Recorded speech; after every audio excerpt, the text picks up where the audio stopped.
नमस्कार बच्चों। आज मैंने 10वीं कक्षा का चैप्टर सेकंड बहुपद लिया है आपको पढ़ाने के लिए। सबसे पहले हम समझेंगे कि बहुपद क्या है। वैसे तो बच्चों आप बहुपद 8वीं कक्षा से करते आ रहे हैं। 9वीं में बहुपद चैप्टर पूरा आपने किया है। 9वीं कक्षा में बहुपद चैप्टर की जो फर्स्ट एक्सरसाइज है उसको आप एक बार दोबारा देख लेंगे 10वीं कक्षा का बहुपद चैप्टर करने के लिए।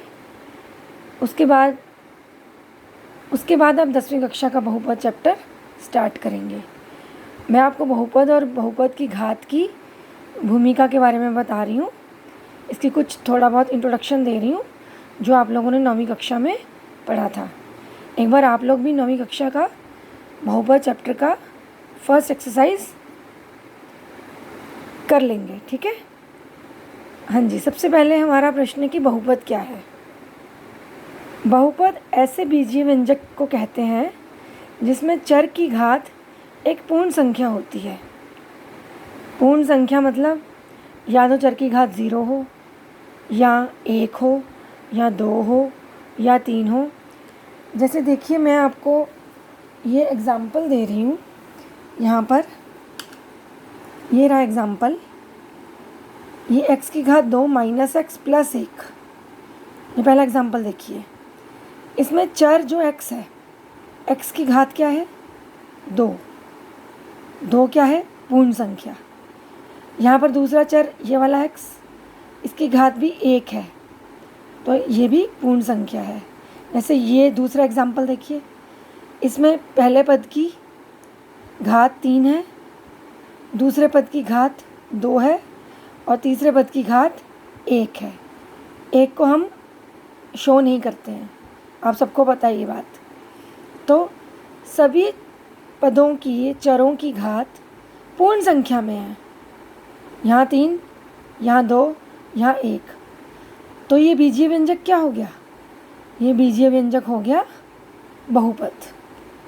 अगर मान लीजिए यहाँ पर मैंने एक बीजीय व्यंजक लिया जिसकी घात -2 है, मान लीजिए, तो ये बहुपद नहीं है।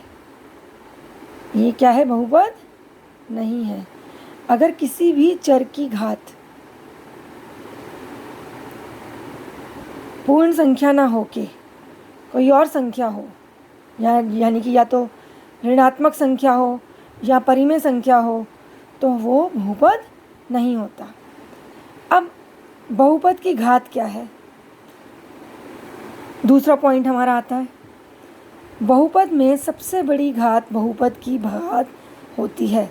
अब बहुपद में तो बहुत सारे पद होते हैं, हर पद की अपनी घात है, लेकिन जो सबसे बड़ी घात होगी वही बहुपद की घात होगी। जैसे ये देखिए, फर्स्ट मैं उदाहरण ले रही हूँ। जैसे पहला ये बहुपद 2x की घात 2x माइनस 3 और ये है 3x जमा 9। ये दो बहुपद लिए हैं मैंने। इस बहुपद में भी सबसे बड़ी घात क्या है? x की घात 1। और इस बहुपद में भी x की घात 1, ठीक है।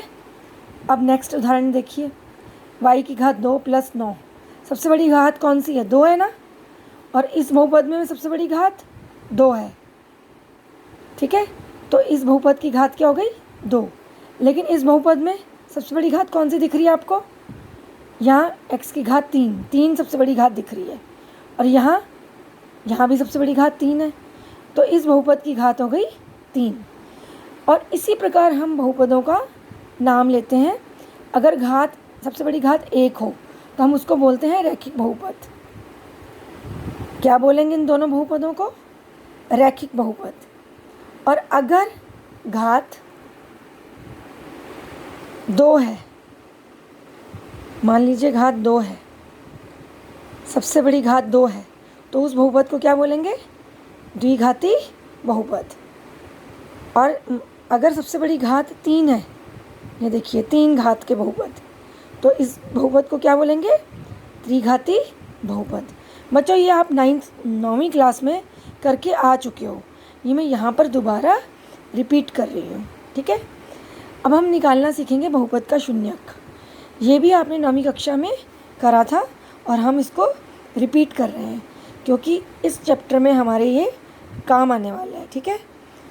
बहुपद का शून्यक। बहुपद का शून्यक क्या होता है, कैसे निकालते हैं बहुपद का शून्यक? माना हमारे पास px एक बहुपद है, px नाम का एक बहुपद है और k एक संख्या है। अगर हमने ये k संख्या, ये वाली k संख्या, अगर हमने, कौन सी संख्या, k, ये k एक संख्या है, ये k संख्या अगर हमने इस बहुपद में डाल दी और इस बहुपद में डालने से ये pk इक्वल टू 0 आ गया तो ये k px का क्या हो जाएगा, शून्यक। मैं आपको एक उदाहरण द्वारा ये समझाती हूँ। देखिए नीचे उदाहरण लिया है मैंने माना कि px जो बहुपद है मैंने 2x माइनस 2 लिया है, ये वाला बहुपद लिया है 2x माइनस 2, और इस 2x माइनस 2 में मैं x की जगह क्या डालने वाली हूँ, 1।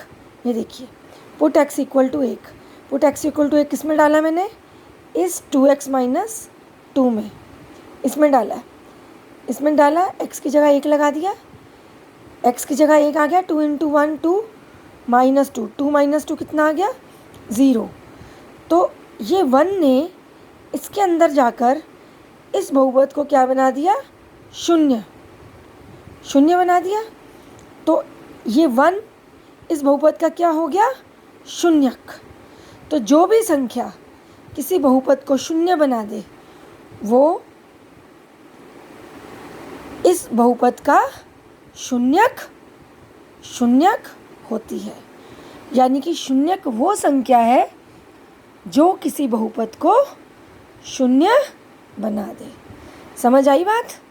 ये हम सब 9th क्लास में ऑलरेडी कर चुके हैं और अगर आपको रिवाइज करना है तो आप 9th क्लास का बहुपद का चैप्टर दोबारा करिएगा, एक बार उसकी रिवीजन कर लीजिएगा, ठीक है। अब मैं आगे बढ़ती हूँ। अब मैं अगला टॉपिक ले रही हूँ,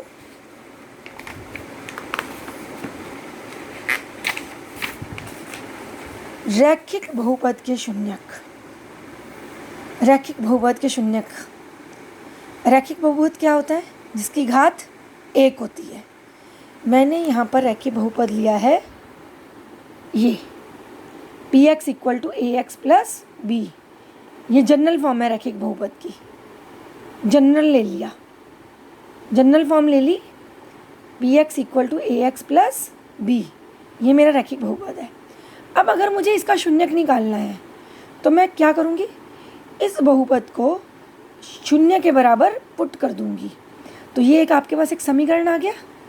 अब इस समीकरण को आपको सॉल्व करना आता है क्योंकि आपको समीकरणों को सॉल्व करना सिखा रखा है। कैसे सॉल्व करते हैं, इधर x के साथ b क्या हो रहा है प्लस, उधर जाके क्या हो जाएगा माइनस, और a और x क्या हो रहे हैं गुणा, तो a इधर गुणा हो रहा है तो उधर जाके भाग हो जाएगा। तो x का मान क्या आ गया, माइनस b बटा a। तो ये माइनस b बटा a जो आया है ये क्या है, शून्यक। किसका शून्यक है, इस बहुपद का, ठीक है। जब भी किसी रैखिक बहुपद का शून्यक निकालना हो तो आप उसको किसके बराबर पुट कर देंगे, 0 के बराबर, ठीक है। अब उदाहरण लेके चलते हैं हम। ये तो हमने जनरल फॉर्म के लिए सीखा, जनरल फॉर्म हर बहुपद इसके अंदर आ रहा है। अब हम उदाहरण लेके चलते हैं। माना हमने बहुपद लिया 2x प्लस 3, 2x प्लस 3। अब 2x प्लस 3 का हमें क्या निकालना है, शून्यक। अब शून्यक निकालने के लिए हम क्या करेंगे, इसको 0 के बराबर कर देंगे। 0 के बराबर कर दिया। अब ये क्या बन गया, एक समीकरण। अब समीकरण सॉल्व करना आप लोगों ने सबको आता है क्योंकि आपने 7वीं कक्षा से समीकरण सॉल्व करना सीख रहे हैं। समीकरण में क्या होगा, ये प्लस 3 उधर जाके माइनस 3 हो जाएगा, 0 माइनस 3 माइनस 3 ही होता है, और ये 2 x के साथ गुणा हो रहा है, इधर आके 2 माइनस 3 के साथ भाग हो जाएगा, ठीक है। अब x का मान क्या आ गया, माइनस 3 बटा 2। तो माइनस 3 बटा 2 क्या है, 2x प्लस 3 का शून्यक है। तो इस प्रकार हमने रैखिक बहुपद के शून्यक निकालना सीख लिया, जो कि आप पहले से ही 9वीं कक्षा की बहुपद चैप्टर की फर्स्ट और सेकंड एक्सरसाइज में सीख चुके हो। ठीक है। अब रैखिक बहुपद का आलेख। अब रैखिक बहुपद का आलेख कैसा होता है? आलेख मतलब ग्राफ। अगर हम रैखिक बहुपद को ग्राफ के ऊपर ड्रॉ करें तो वो क्या होता है? वो होती है सीधी रेखा। जैसे अब मैं रैखिक बहुपद का आलेख ड्रॉ नहीं करूँगी, यहाँ पर आपको सीधा बता रही हूँ कि ये सीधी रेखा होती है। किसी भी रैखिक बहुपद का आलेख सीधी रेखा होती है। जैसे यहाँ पर रैखिक बहुपद लिया मैंने y = ax + b, ये बहुपद लिया। अब ये इस बहुपद का y = ये देखिए, ये बहुपद लिया मैंने y = ax + b। अब इसका आलेख देखिए, ये सीधी रेखा है जो x अक्ष को कहाँ पर काट रहा है? यहाँ पर, इस बिंदु पर। इस बिंदु के निर्देशांक क्या है? -b/a, 0। ये रैखिक बहुपदों का आलेख निकालना भी, आलेख ड्रॉ करना भी आपने 9वीं कक्षा में सीखा था। कौन से चैप्टर में? 2 चर वाले रैखिक समीकरण वाले चैप्टर में। ठीक है। अब ये ग्राफ x अक्ष पर जहाँ प्रतिच्छेद करता है उस बिंदु का x निर्देशांक ही शून्यक होता है। यानी कि इस बहुपद का शून्यक क्या होगा? जहाँ ये x अक्ष को काट रहा है, ये x अक्ष को यहाँ काट रहा है, इस बिंदु के ये निर्देशांक है, तो ये इसका -b/a, इसका क्या होगा? शून्यक। तो आपको बस ये याद रखना है कि रैखिक बहुपदों का ग्राफ सीधी रेखा में होता है और ये सीधी रेखा में x अक्ष को जिस बिंदु पर काटता है उस बिंदु का x निर्देशांक इसका शून्यक होता है। ठीक है। तो आशा है कि मैं आपको इस लेक्चर को समझा पाई होंगी और आप थोड़ा सा 9th क्लास से भी